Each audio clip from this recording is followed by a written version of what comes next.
everybody, welcome back to my channel. My name is Tiffany if you're new. Today we're going to be DIYing a hack for the Malm dresser. I couldn't find any YouTube video on how to add legs, so I thought I'd make one.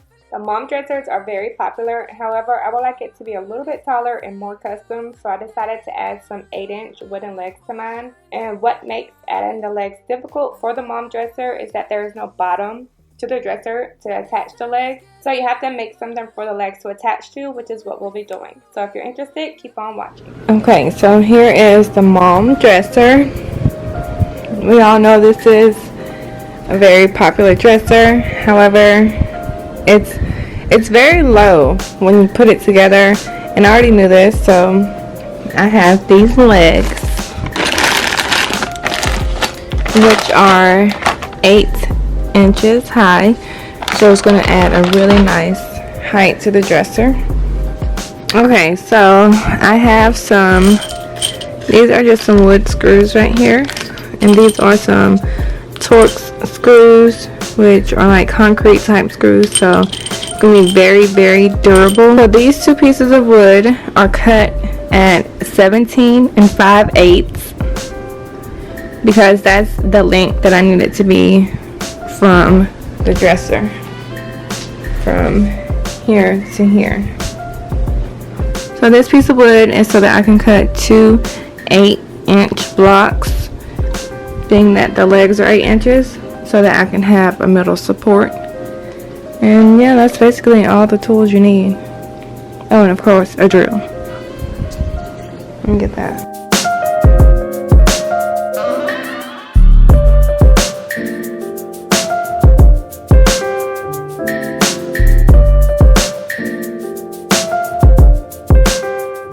You can see here that there is no bottom for the legs to attach to the dresser.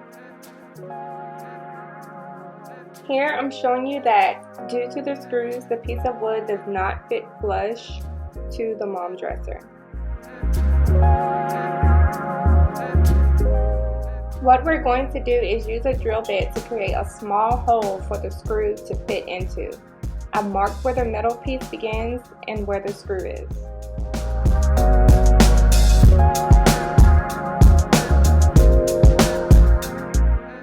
Keep in mind that this piece will be against the Malm dresser, it won't be seen, so the hole does not need to be neat. It's fine if the hole is messy. Okay, so what I did was I grabbed one of my scrap pieces of wood, and this is one of the legs, obviously, in here. So I had the tape stopped right before the end where the leg will go, so it can be nice and tight on the last twist.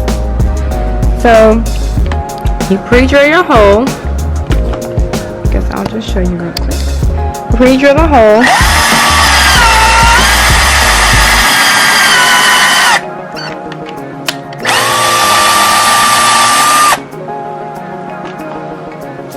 So you want to use your scrap pieces of wood because you will need to make sure you have the right drill bit. You don't want one too big because then it won't screw tightly, and if you do one too small, then obviously it just won't fit in the hole.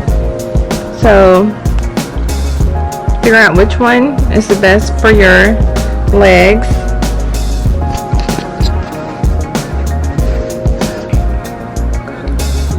And then you can start to screw it in as such. I'm working with one hand here, so bear with me. You get it nice and tight to be flush. So yeah, you want to do this step and make sure you have the proper drill bit, and you want to make sure that it is going to be nice and secured into your wood. Okay, so I did the same thing with the torque screw. I took the drill bit, measured it up, make sure it's smaller than the actual screw, and I went ahead and pre-drilled a hole and tested it out with the screw to make sure it'll be nice and sturdy, which it is. It went all the way through. So I mean, you don't have to do this step. I just do this step because it's trial and error. You don't want to have your actual wood do a drill bit and then it's too big or not accurate, and now you mess up your actual piece of wood. So I like to test, trial and error before actually, measure 3 times before you actually cut, that type of thing. So yeah. I also wanted to show you guys that on a torque screw, it is not a regular Phillips drill bit.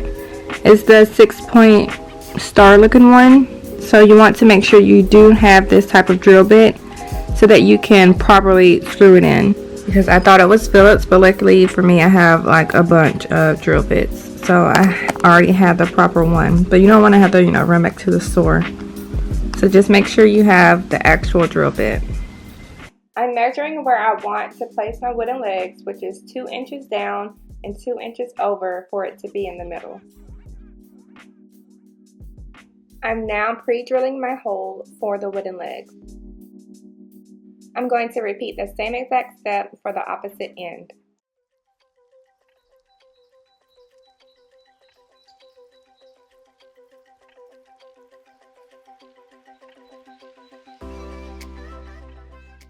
Now I'm going to mark where I want to insert the torque screws that will be drilled into the side of the dresser.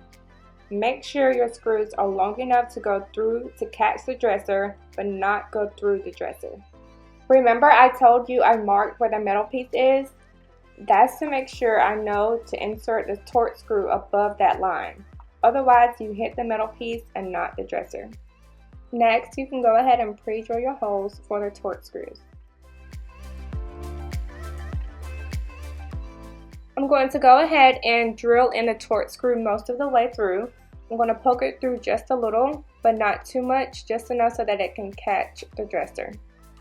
You're also going to need to drill a hole in the bottom of the piece of wood because there's a screw on the bottom as well. And I'm also going to show you my other 2 holes. As you can see, they're not neat at all. You just need to make sure you have a space that the screw can fit through.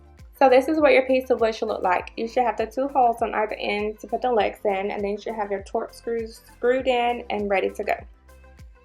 Yep, you guessed it. Now you have to go ahead and repeat those same steps on the other piece of wood.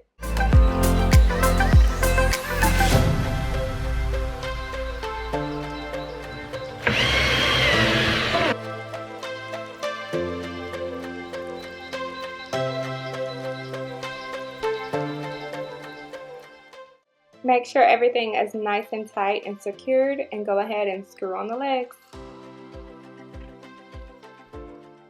Once your legs are screwed on, this is how the bottom of your Malm dresser should be looking. You should have your piece of 2x4 going in through the torque screws into the Malm dresser, and you have your pre-drill holes for your wooden legs. You just have to screw those on and you're good to go, guys. That's really it.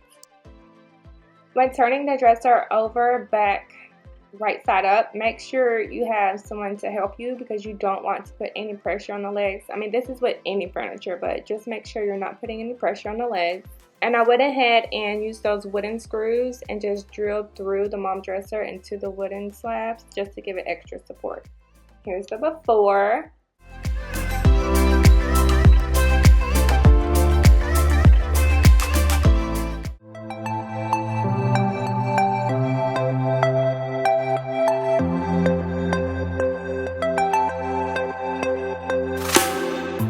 Okay, y'all, let's just talk about how good this looks. Like, I'm absolutely in love with it. It was a little bit of a project because I had to figure it out, but I mean, it was so worth it. It's really easy after you know how to do it and what you're doing. I highly recommend doing this to your Malm dressers. You're gonna love just the updated look that it gives, and it's modern. I just love it all. I mean, look at it, don't you?